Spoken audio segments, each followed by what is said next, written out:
This morning, I thought I'd ask you a question. How many Aarons are here? One Aaron. By name. Yes. Two Aarons by name. Well, my last sermon I spoke about Moses and his struggle with insignificance. Today I'm going to focus on someone that even was quieter than Moses. And that's Moses' brother Aaron.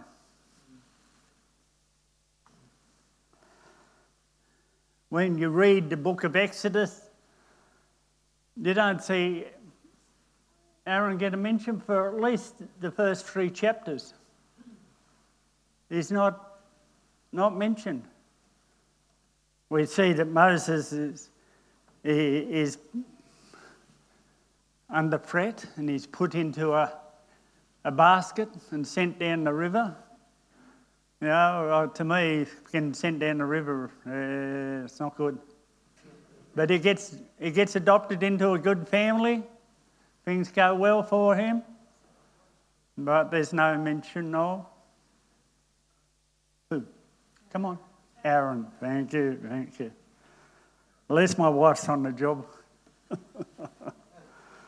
But anyway, we'll start at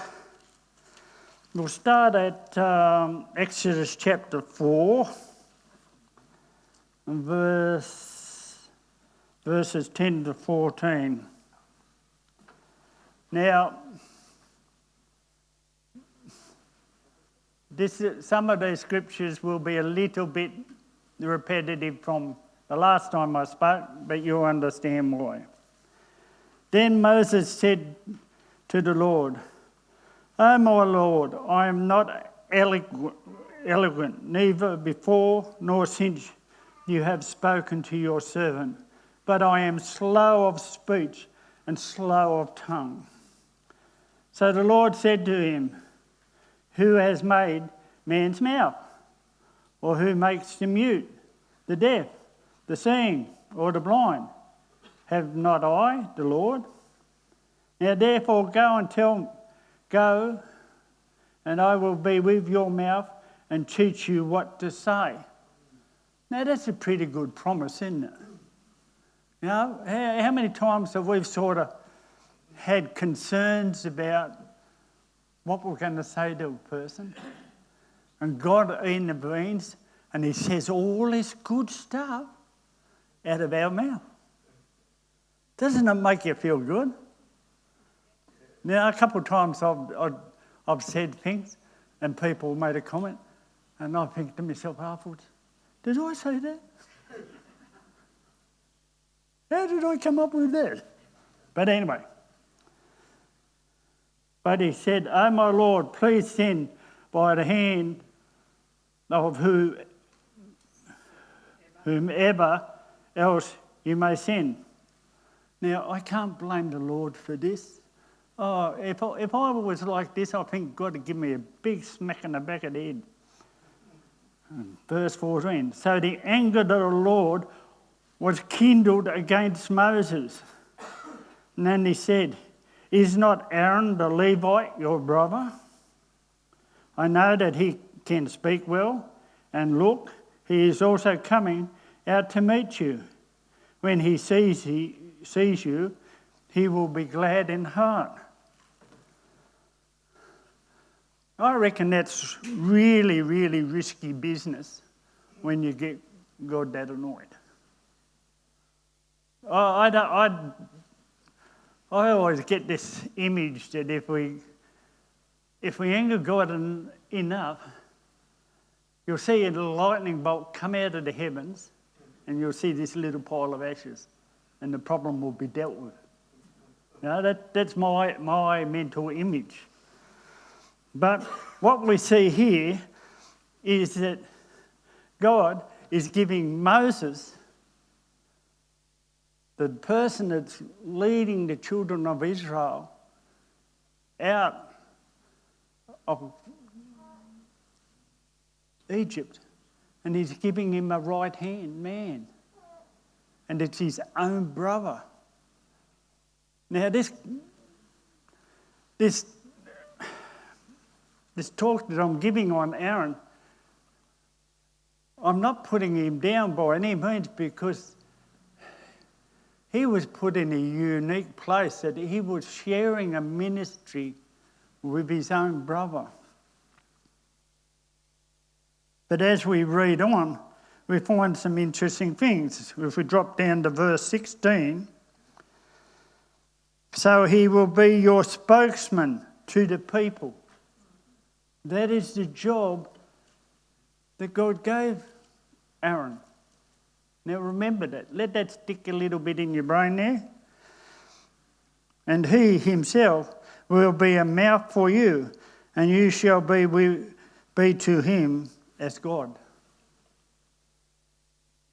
At first I didn't comprehend that well, but then I understood that God would speak directly through Moses to Aaron, and Aaron would understand that. He would recognise what was Moses talking to him about and what God was actually speaking to him, Aaron, and saying. Now, understanding that, we go even further down to chapter 4 to verses 27, is it? Yes, 27 to 30. And the Lord said to Aaron, go into the wilderness to meet Moses. So he went and met him at the mountain of God. I don't know if many of you understand the mountain significance in the life of Moses and Aaron. Every time that Moses spoke to God, the first thing he had to do was climb a mountain. That in itself, in the modern day interpretation, is sometimes when we go for prayer or we go to that place where we meet God and we draw him close to us or he draws us close to him, but sometimes we have to work it. We have to go up the mountain to meet Jesus or to meet the Lord. But anyway, I will read on. So Moses told Aaron all the words the Lord had set before him, and all the signs he would command him. Verse 29, Moses and Aaron went and gathered together all the elders of the children of Israel. And Aaron spoke all the words which God had spoken to Moses. Then he did the sign to the people. You know, the people believed what Aaron said. They accepted that these were words of the Lord, that God was going to lead them out of Egypt into the promised land. And yet, in God giving Moses a mouthpiece, it gets into some unique situations. When in chapter 5 you read on, they go to the courts of Pharaoh. And there is Aaron, I would say, being like any man, okay, God has given me this role. And they go into the courts of Pharaoh, and right from the start of verse 1, you do not see Aaron get a word in edgeways. In fact, all the conversations that were had between Pharaoh and Moses, there was no utterance given by Aaron. In fact, he was brought to a place where Moses would say, throw your rod down. He would throw the rod down. The rod would turn into a serpent. As we well know, the soothsayers, if you'd like to call them, copied it.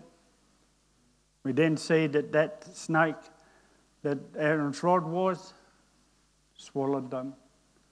Then he was told to pick up the rod, and it became a rod again. Now, at this point, Aaron has uttered not a word. And it began to make me think, if God gives a man a ministry, why did he go quiet? But as we read on, I started to understand a couple of things. The Bible is very direct on God speaking to people. He speaks to each and every one of us, just as he does in the Word. When we look at the situation that Aaron was in, yes, Aaron was Moses' brother, and yet they had never had a relationship. Not up until the point that they met in the desert did they have a relationship. They were brothers, yes, but relationship, no. A lot of people miss that.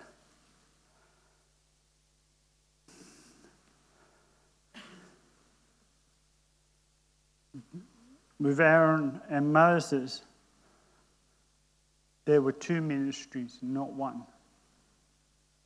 They worshipped the same Lord, they served the same Lord, but their ministries were very different. Moses had been brought up through foster care.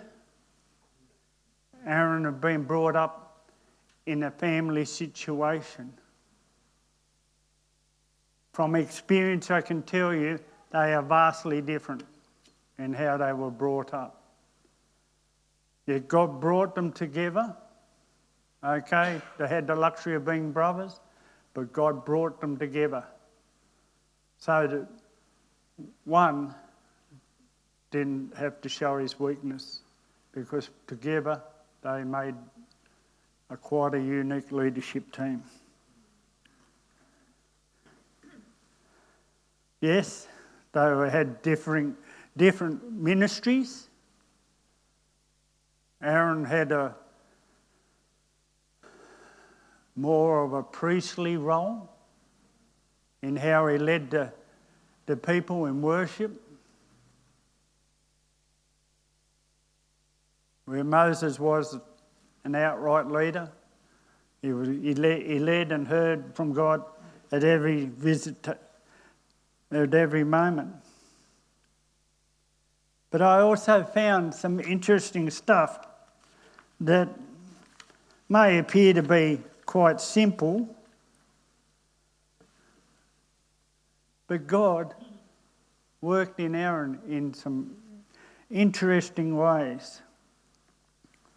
God spoke to Aaron twice. That's recorded in the book of Exodus. The first one was in Exodus 4:27, where he told him what to say to Moses.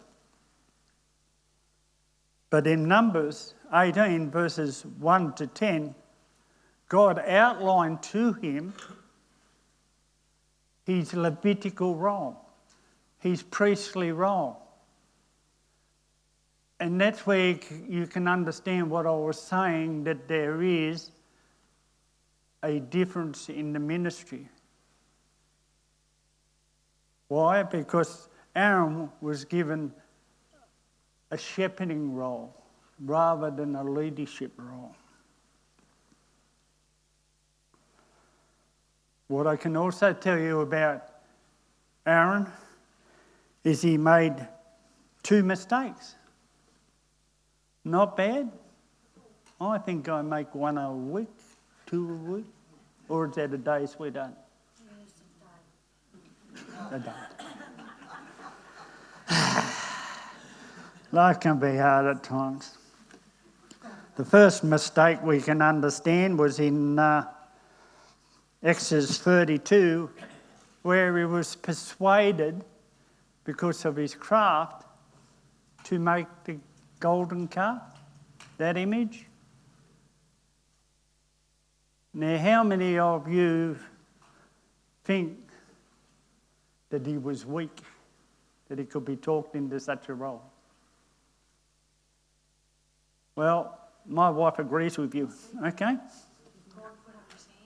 Yeah, oh, two. Last night when we were talking about it, she made it quite clear what she thought about Aaron and his weakness. You all agree with my wife and things are right.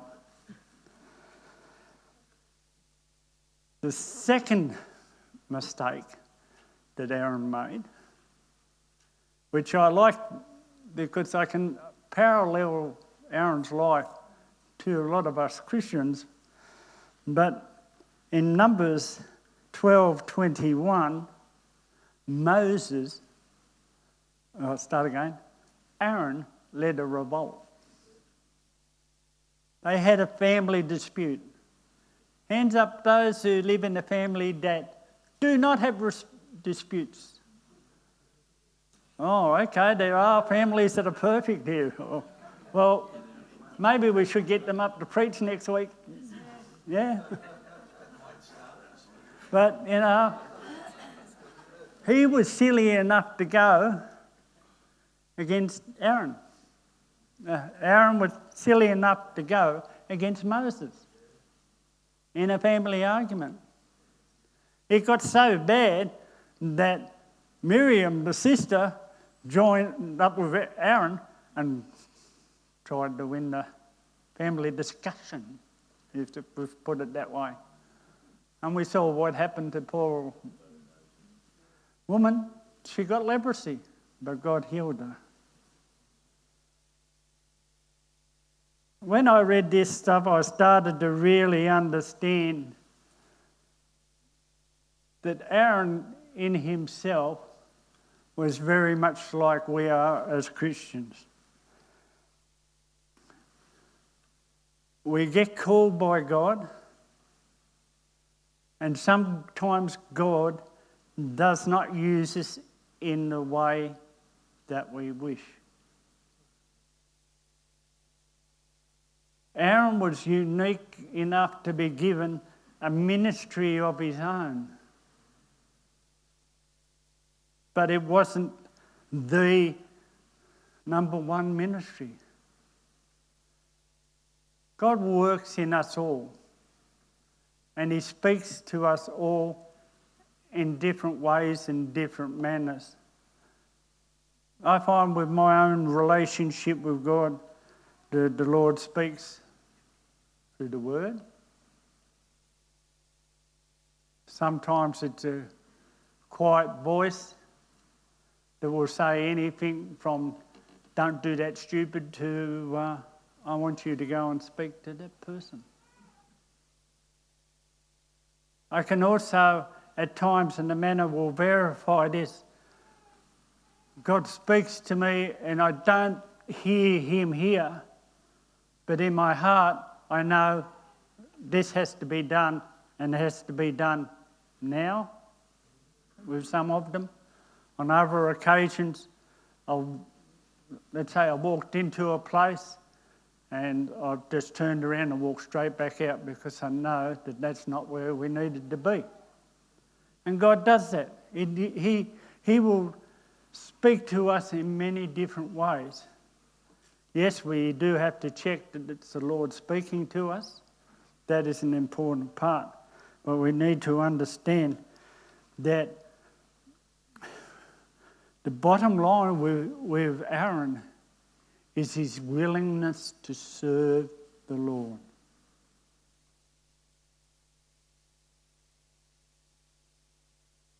Yes, he is different in being raised as a child,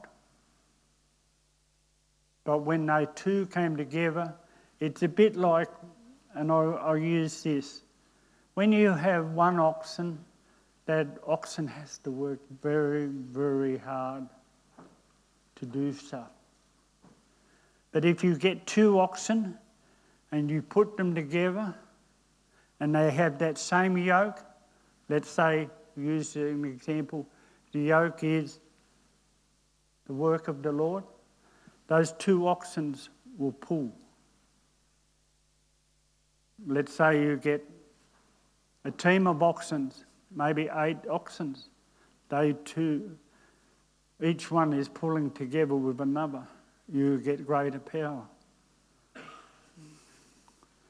When God works here in willingness to obey God, we see that the success of the children of Israel was by what led them, who led them, and how it was led. I got no reason not to believe that, yes, we read the story here, but I've got no doubt that those 2 brothers at times would sat down and talked about the things of God. And the things of God that they spoke about, we would maybe not see them outworked, but we would see them thinking about their own relationships with God. Aaron was blessed enough to be able to go into the tent of the tabernacle and meet God. How blessed would we be to see God? Not in a physical form, but in a cloud.